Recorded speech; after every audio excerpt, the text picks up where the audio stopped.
ময়মনসিংহ নগরীর Aqua bypass মোড়ের এই মাছের আড়তে প্রতিদিন শত শত মানুষ বিভিন্ন এলাকা থেকে মাছ কিনতে আসেন এবং এখানে বিভিন্ন ধরনের মাছ নিয়ে বিক্রেতারা এখানে পসরা সাজিয়ে বসেন।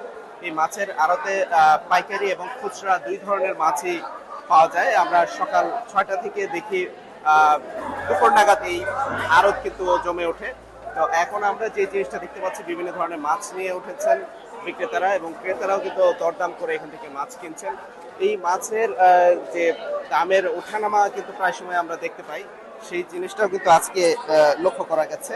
এখানে আজকের যে মাছের দাম সেটা যদি বলি, যে পাইকারি 350 টাকা করে রুই মাছ এবং কাতল মাছ 450 টাকা থেকে 500 টাকা এবং শিং বিক্রি হচ্ছে 250 টাকা করে।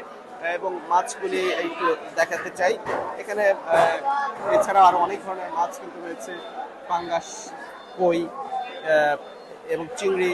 এখানে শিং কিন্তু রয়েছে, এখানে পাঙ্গাস যেটা 250 টাকা কেজি বিক্রি হচ্ছে, শিং বিক্রি হচ্ছে 250।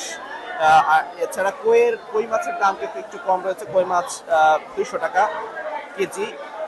তবে ইলিশের দাম কিন্তু অনেক বেশি, ইলিশ বিক্রি হচ্ছে 2150 টাকা কেজি, যেহেতু ইলিশের এখন এখানে মাছের যোগান কিন্তু কম। এছাড়া যে দেশি চিংড়ি যেটা আছে ছোট ধরনের, সেটা বিক্রি হচ্ছে 900 টাকা করে। আমরা আসলে গত কয়েকদিনের তুলনায় মাছের দাম আজকে কিছুটা বেশি বলে যারা এখানে ক্রেতারা আছেন তারা বলছেন। কারণ এখানে আবার আমরা বিক্রেতাদের সাথে কথা বলেছি যে আজকে দাম বৃদ্ধির কারণটা হচ্ছে আজকে মাছের এখানে মাছ বিভিন্ন খামার থেকে কম এসেছে, যার ফলে কিন্তু চালান কম থাকায় দামটা একটু বেশি। এরকম মাছের দাম ওঠানামা করে। তবে এখানে যারা খামারি আছেন ময়মনসিংহের, তারা বলছেন আসলে মাছের খাদ্যের দাম বৃদ্ধির সাথে মাছের দামের বৃদ্ধিও কিন্তু একটা সামঞ্জস্য রয়েছে, একটা মিল রয়েছে। মাছের দাম বৃদ্ধি, খাবারের দাম বৃদ্ধি পেলে কিন্তু মাছের দামও বৃদ্ধি পায়। তো সেই ক্ষেত্রে মাছের খাদ্যের দাম যেন সহনীয় পর্যায়ে থাকে, সেই জন্য সরকারের প্রতি আহ্বান জানিয়েছেন খামারিরা।